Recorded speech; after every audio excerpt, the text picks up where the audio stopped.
Hey, my name's Erin. I'm a six-figure business owner, and in this video I'm going to talk about how you can triple your OnlyFans income. So let's get into the video. So first of all, I want to talk about mindset shift and goal setting. So the biggest difference between creators making 2K a month and those making 20K a month isn't just about content quality, it's about mindset. You need to treat OnlyFans like a real business. That means setting weekly and monthly revenue goals and actually tracking whether you're on pace. For example, if you want to hit 15K this month and your subs are $15 each, you know you need 1,000 active subs or a smaller fan base that spends more through pay-per-view and tips. Working backwards gives you a clear action plan instead of guessing. Now, a lot of creators don't actually know that having an OnlyFans page is running a business. You're technically self-employed. It's so important that you have a business mindset in order to scale. Like here, the hobby mindset keeps people stuck. The business mindset forces you to think about conversions, retention, and the growth every single day. And it's like anything, right? You need those goals, whether they're the micro goals, the goals you want to hit in 6 months' time, or the end goal. Next is optimizing your profile for conversions. Your OnlyFans profile is your shop window. If someone lands on your page and doesn't subscribe, you've likely lost them forever. That's why your profile needs to grab attention, build desire, and push them to hit that subscribe button.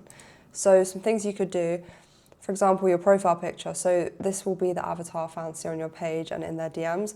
It should be bold, high quality, and instantly clickable. Imagine it sitting on Instagram Explore or TikTok's For You page. Would a stranger stop and click? That is the standard that you want. You don't want a grainy picture. You don't want something that doesn't look approachable. You want to look friendly, smiley, and obviously that's like what's going to represent you.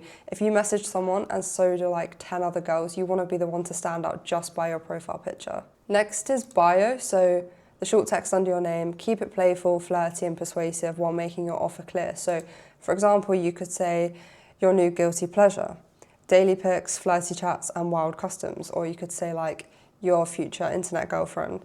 Always include a strong call to action as well, like subscribe to unlock everything. Create that curiosity, but don't give away too much. Another thing as well is people do not want to be reading through like paragraphs of stuff in the description before subscribing. Keep it simple, keep it short and effective. So on OnlyFans, you get a pinned post. So at the very top of your feed, you can pin a post. Use it wisely. This should instantly prove your value and encourage spending. So for example, a teaser clip or a bundle offer, so 5 vids for $40. A welcome video inviting subs to message you and spend more. Or something I haven't listed down, you could always put like 50 of my posts for a free surprise in the DMs. That way it boosts your engagement as well. A well-optimized OnlyFans profile doesn't just attract subscribers, it converts casual browsers into paying long-term fans. Next we have content strategy that actually sells. It's not about how much you post, but how you structure your content. The most profitable creators balance free engagement posts with paid exclusive content. So for example, post a flirty selfie captioned, "You should see the full version," and then link it to a pay-per-view. Seasonal content, whether this is Valentine's, roleplay stuff, Halloween, spooky cosplay, Christmas, just generic seasonal themes. It creates urgency. Obviously, people aren't going to want to be buying those sets of content after the holiday passes, so it creates urgency at the time of the holiday. Bundles. So instead of one $20 video, package 5 for $50. Fans spend more when they feel like they're getting a deal. It's no different to in a shop, right? Let's say you're walking around Tesco and there's something that's 3 for the price of 2 or buy one, get one free. You feel like you have to kind of take the offer, and it just makes sense to. You should be upselling your content in that exact same way. So think of your content like a funnel, tease on the free wall, deliver in pay-per-view, and upsell with your customs. Next, we have the psychology of selling in your DMs. Fans don't buy because they need content, they buy because of the connection. So start with just a conversation, ask questions, remember details. How was that exam you mentioned? Or how's your dog doing after he went to the vet? Or how was that holiday you went on last weekend? Use scarcity and exclusivity. I only recorded 3 customs today, do you want one? Or I've not actually sent this video out yet and I'm thinking of not sending it out. Do you want to see it before I change my mind? Stuff like that to make people think like, I have to act now if I want this content. Upsell gradually. Someone who spends $10 once can easily be guided to $100 plus if you build trust. Chat structure, hook, flirt, tease, offer, close. This is so important. It's very easy to hook someone, and then the flirting will obviously come naturally. A tease is also very easy to do. An offer is where you've got to kind of implement a bit of those sales and then close. Obviously, they unlock the content. So instead of saying, do you want to buy my video? You should try saying, I just recorded something wild. Not sure if I should even send it to you. Do you want a sneak peek? The curiosity creates demand. Next is systems and consistency. Now, I always say consistency is key, like all the time. Random posting means you can have random income. And if you're consistent, you're going to have predictable income. So post daily, even if it's just a poll or a selfie, stay visible. Batch your content, film multiple looks, outfits in one day, and schedule across the week. If you're going to take one photo and one outfit, why not take 10 pictures? It just makes sense. Mixed formats, so pay-per-views, voice notes, polls, customs. Keep your fans engaged in different ways. Track your results, so which pay-per-views made the most, which captions converted, and then double down on your winners. The goal is to run your OF like a machine. That is how creators hit triple-digit daily earnings consistently. So I'm going to talk about organic growth strategies next, being Instagram, TikTok, and YouTube. So paid shoutouts and promo groups, they're okay, but honestly a bit washed out nowadays. But the biggest growth potential is organic social media traffic. I cannot stress this enough. So you've got TikTok, so use trends, outfit try-ons, lip syncs, playful povs, relatable videos. Keep it PG, but suggestive. TikTok doesn't allow explicit at all. They are very strict. So focus on lifestyle and tease with your words, not even necessarily you, like with your words or on-screen text. TikTok lives, game changer. I say this to everyone. Live interaction creates parasocial connection and you can funnel fans directly. Next we have Instagram. Reels are your best friend. Post consistently with trending audios. If you're not posting Reels currently, there's no point in having Instagram. Reels bring in 90% of your traffic to your OF page. Use carousels for variety. Selfies, lifestyle shots, behind the scenes. Engage in DMs. Instagram is a powerful warm-up tool before pushing to OF. Be very careful not to give people too much attention. Sometimes we even say don't reply to people at all because it creates that exclusivity of them going to your OF to having a conversation with you. But this is an option if you use it right. Next we have YouTube. So I would say the best thing to do is try on hauls, whether this is just Fashion Nova, Shein, lingerie. This works so well. And viewers searching outfits discover you naturally. So this sounds like it would appeal more to girls, right?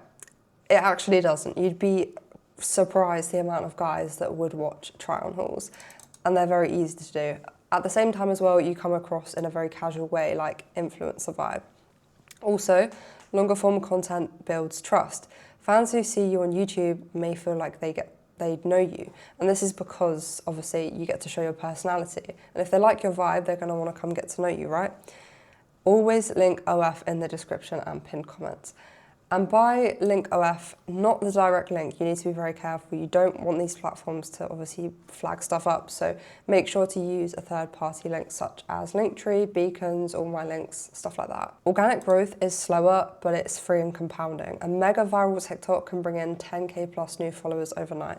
Yes, paid shout-outs and all these spammy methods could bring in instant traffic, but at the end of the day, building up organic growth is so much more leverageable and it is worth so much more and will bring in those loyal subscribers. Next, we have mastering pay-per-view. Subscriptions are just the base layer, to be honest, and pay-per-view is where creators actually triple their income. Tease on the free wall, deliver in pay-per-view. Mix your prices, $5 teasers, $50 exclusives, $200 customs. Send mass pay-per-views weekly, but vary content so it doesn't feel repetitive. And again, this is really important to point out. Only send mass pay-per-views to your time waster fans. If you're selling them to your big spenders, they're going to feel like they don't actually have a connection with you. They don't want to feel like they're a part of the mass. They want to feel special. So if you're just sending like very generic, even mass DMs, let alone mass pay-per-views to them, they're going to get offended by this. So be very careful and make sure to categorize your fans. Add FOMO. Only sending this once, don't miss it. Or you could even do like a flash sale, something like that.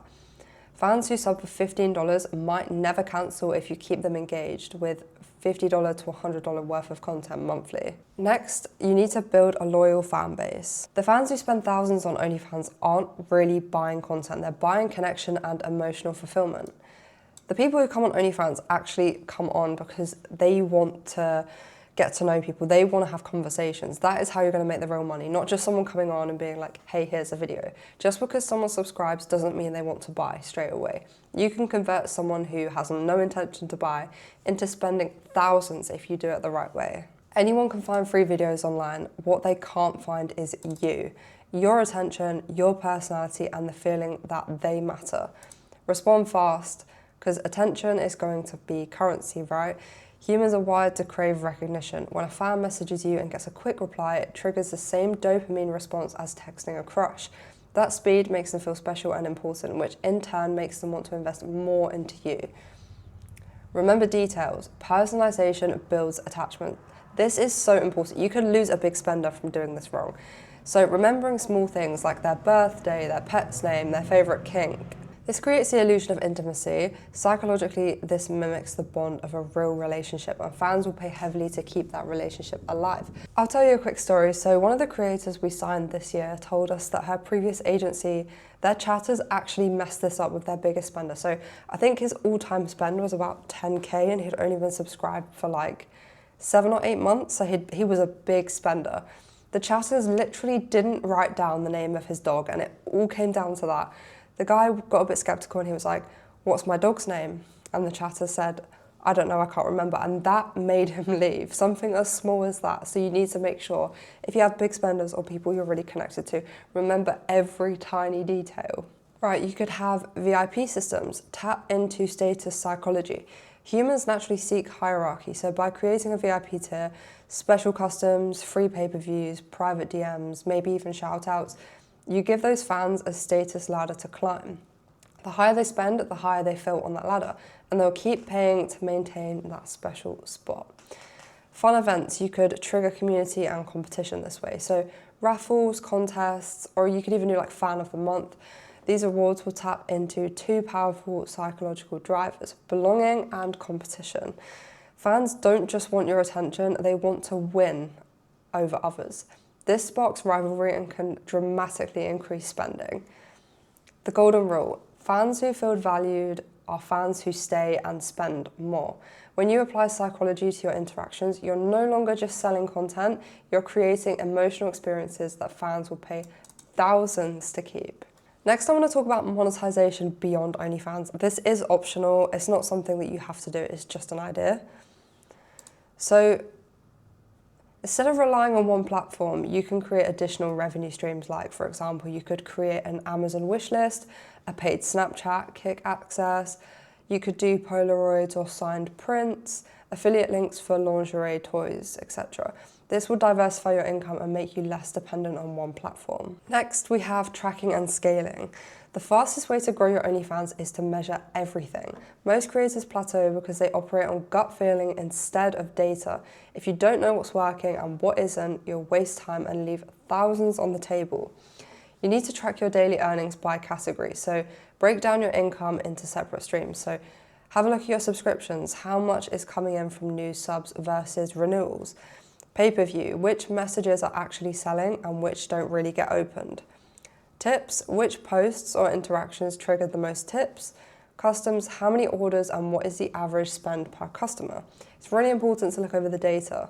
For example, if you made $500 in a day, don't just write down $500, write $200 subs, $250 pay-per-view and 50 tips. This shows you exactly where your money is coming from.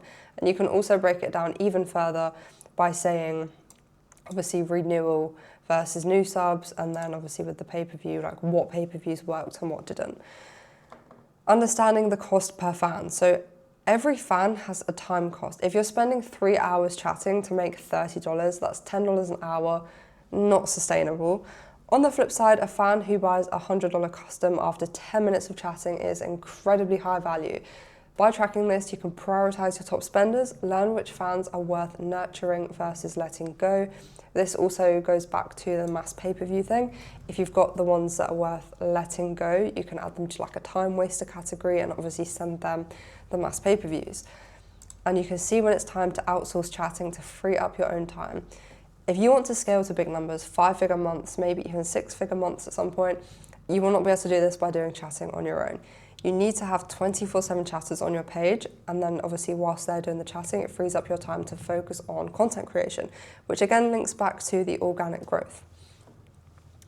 Weekly and monthly reviews. So every week, sit down and ask, what worked this week? Did TikTok bring in 50 new subs? Did a bundle offer crush? What flopped this week? Did a pay-per-view message underperform, or was Instagram growth flat? What should I double down on? So maybe YouTube brought slower but more loyal fans. That's worth scaling. At the end of each month, compare your results, and if subs went up but pay-per-view went down, your content funnel might need adjusting. Reinvest intelligently. Don't pocket everything. Reinvest a percentage of your income into growth. Smart reinvestments include better equipment, lighting, camera, mics, high quality content that makes it stand out. Outsourcing, hiring chatters, editors, or assistants you can focus on filming and growth. Paid promos, you could test shoutouts, ad placements, or collabs with other creators. Again, going back to this, so this is just like an option. It works for some people, it doesn't work for others, and it does not compare to organic growth when it comes to leverage. Even if you're doing a collab, you're kind of sharing the subscribers, if you know what I mean. And then going back to the outsourcing, even just running this as well would be a lot of stress. You can partner up with a team to do everything for you, where you work on a partnership basis. This is actually what we do. We like to work on a partnership basis with our creators. But at the end of the day, you need to think like a business. Reinvesting $500 could generate $2,000 in return. Scaling beyond yourself. So eventually you'll hit a point where you can't do everything alone. Scaling means building a team and systems. This is going a bit more on this. Chatters to handle the sales and DMs, editors to handle content production, managers, assistants to handle scheduling and posting.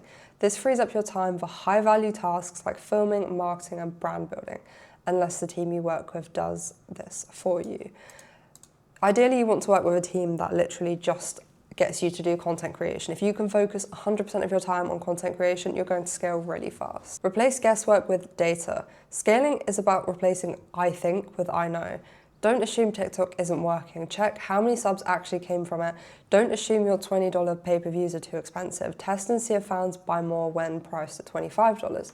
Don't assume fans are bored. Run polls and let them tell you what they want.